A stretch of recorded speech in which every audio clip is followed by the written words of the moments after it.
$100 lands in your account. Maybe a birthday gift. Maybe a small refund. Maybe just a random month where nothing broke.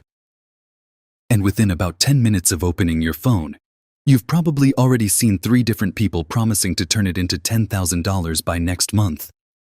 A coin about to explode. A stock that's the next big thing. A trading app with a green arrow and a countdown clock.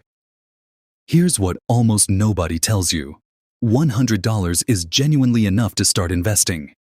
It's also the exact amount most people lose chasing something that was never investing to begin with. And when a beginner loses their first $100, they don't just lose the money, they usually lose the nerve to ever try again. So this video is about the version of that $100 that actually works.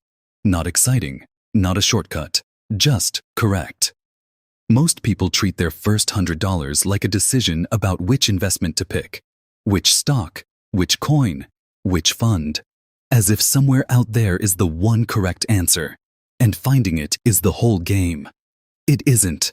Picking the perfect thing to buy is not what determines whether someone builds wealth over the next 20 years. Behavior is.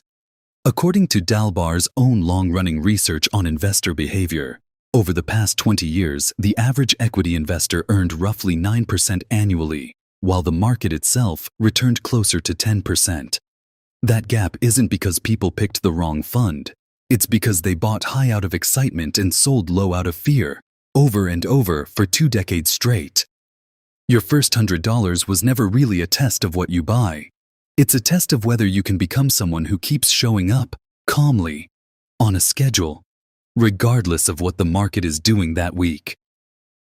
Before any of that, there's a question almost every piece of investing content skips entirely. Do you actually have room to lose access to this money for a while? According to the Federal Reserve's most recent household survey, 63% of adults say they could cover a $400 surprise expense with cash. 12% say they couldn't cover it by any means at all. If an emergency would force you to pull your $100 back out at the worst possible moment, investing it first didn't help you. It just added a second problem on top of the first one. That's the real starting point, not which fund. Whether this $100 is even ready to be invested yet. Here's a simple way to sort that out in order every time new money shows up. Call it the compound line. 3 questions, asked in sequence. You stop at whichever one applies to you right now, and that's where the $100 goes. If you have close to nothing set aside and a surprise expense would immediately become a crisis, the smartest place for this $100 isn't the market. It's a basic savings account. That might feel like giving up on investing before you've even started. It isn't. It's investing in your ability to stay invested later. When money is tight and something breaks, your brain doesn't calmly weigh long-term returns. It reaches for whatever cash is closest. And if that cash is sitting in a stock you had to sell at a loss, you've just turned a bad month into a worse one. A small buffer exists specifically so the market never has to be your emergency plan. If you're carrying high-interest debt, a credit card sitting at 20 or 25% interest, this $100 might do more for you there than anywhere else. Paying down a card charging 25% is functionally the same as earning a guaranteed 25% return, without any market risk attached to it. Nothing in the stock market offers that as a guarantee, not even close. This isn't a case against investing. It's recognizing that a bucket with a hole in it needs patching before you keep pouring into it. If you've got a small buffer, no urgent high-interest debt breathing down your neck, and this $100 genuinely won't be needed anytime soon, now it's ready to actually be invested. And here's the part that trips people up.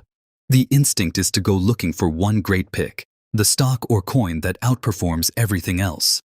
But the data doesn't support that as a beginner strategy.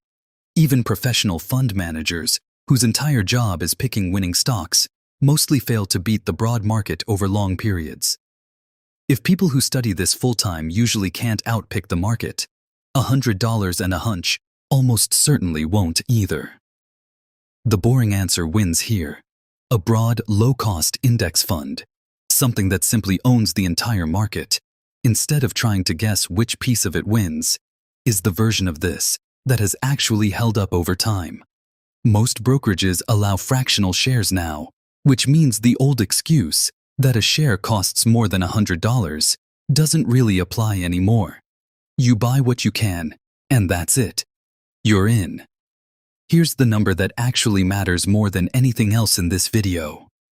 If you invest $100 once and never add another cent, at a long-term average real return of around 7%, that becomes roughly $760 after 30 years.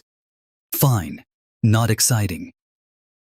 Now change one thing. Instead of a single $100, you invest $25 a week automatically for the same 30 years, at the same 7%. That becomes somewhere around $120,000. Same starting amount, same market. The entire difference is whether the habit continued after the first deposit or stopped there. That's not a lucky pick. That's just consistency, left alone long enough to compound. None of this removes risk. The market goes down as well as up, sometimes sharply, and $100 invested today could be worth less than that a year from now. Index funds aren't a guarantee. They're a bet on the long-term growth of the economy as a whole, and that bet has historically paid off over long stretches, not every single year. This also isn't the right first move for everyone. If your income doesn't currently cover your basic expenses, no amount of investing advice fixes that, and pretending otherwise would be dishonest. That gap needs to close through income or expenses first, not through the market, and fees matter more than they seem to. A fund charging around 1% a year sounds small next to one charging a tenth of that, but stretched across 30 years, that difference alone can eat a meaningful chunk of your total return. Low-cost, boring funds tend to win not because they're clever, but because they get out of their own way. Most people never actually invest their first $100. Not because they can't, because they keep waiting to feel ready, for the market to look safer, for some sign that this is the right moment.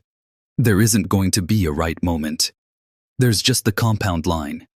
Ask where you actually stand, put the $100 where it belongs, and then do the only thing that has ever really mattered here.